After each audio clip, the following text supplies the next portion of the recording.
जम्मू कश्मीर में धारा 370 हटने के बाद यहां पर रिश्वतखोरी को बिल्कुल भी कोई जगह नहीं दी जाएगी। इस तरह के संकेत पहले से ही जम्मू कश्मीर सरकार ने दे दिए थे। आज एक बार फिर करप्शन पर प्रहार करते हुए एंटी करप्शन ब्यूरो ने एक रेड की, जिसमें एक नायब तहसीलदार को करीब 1.5 लाख रुपए रिश्वत लेते हुए धर दबोचा गया। जानकारी इस समय जो आ रही है उसके मुताबिक पलोड़ा में एक रेस्टोरेंट है जिसका नाम है ग्रीन चिली बार। उसमें एक डील हो रही थी जिसमें जो बताया जा रहा है कि नायब तहसीलदार हैं घरोटा के, जो इस समय नियाबत घरोटा है उसके नायब तहसीलदार हैं, जिनकी पहचान अशोक कुमार शर्मा जो कि अखनूर के ही रहने वाले हैं, उनके द्वारा एक व्यक्ति से करीब 1.5 लाख रुपए की रिश्वत ली जा रही थी। जिस दौरान एंटी करप्शन ब्यूरो ने पूरा जाल बिछाकर नायब तहसीलदार को हिरासत में ले लिया और उनसे करीब 1.5 लाख रुपए की नकदी जो कि रिश्वतखोरी के रूप में ली जा रही थी वो भी उनसे बरामद की गई है। फिलहाल आपको जानकारी दे दें कि मौजूदा समय में अखनूर में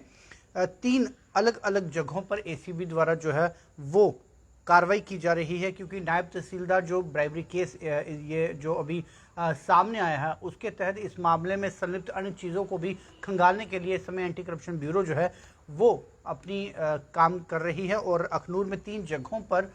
इस समय जो रेड है वो चलाई जा रही है, क्योंकि इस मामले के अन्य दस्तावेज और अन्य प्रूफ भी जो है वो जुटाए जा रहे हैं। तो बड़ी खबर है कि करप्शन के खिलाफ एंटी करप्शन ब्यूरो ने अपनी कमर कसी हुई है और इसको लेकर ही एक नायब तहसीलदार को करीब 1.5 लाख रुपए रिश्वत लेते हुए धर दबोचा गया है। और नियाबत घरोटा का ये नायब तहसीलदार जो है वो बताया जा रहा है। और पलोड़ा में स्थित एक ग्रीन चिली बार में ये डील हो रही थी जिसमें एंटी करप्शन ब्यूरो ने पूरा जाल बिछाया और इस नायब तहसीलदार द्वारा जो कि एक डील के तहत 1.5 लाख रुपए जो है वो लिया जा रहा था, क्योंकि अक्सर इस तरह की शिकायतें आती हैं कि रेवेन्यू डिपार्टमेंट को लेकर जो है इस तरह की रिश्वतखोरियां जो है वो सामने आती है, क्योंकि ये आरोप लगते रहते हैं कि जो नायब तहसीलदार हो गया या अन्य कैटेगरी जो रेवेन्यू डिपार्टमेंट के अधिकारी हैं वो बिना पैसे के कामकाज नहीं करते हैं। और जब से रजिस्ट्रियां जो है वो कोर्ट से हटाकर रेवेन्यू डिपार्टमेंट के अधिकारियों को सौंप दी गई है उसके बाद इस तरह की करप्शन चार्जेस जो है उसमें और इजाफा हो गया है। तो ऐसे में एंटी करप्शन ब्यूरो का जो कामकाज है वो और ज़्यादा बढ़ चुका है और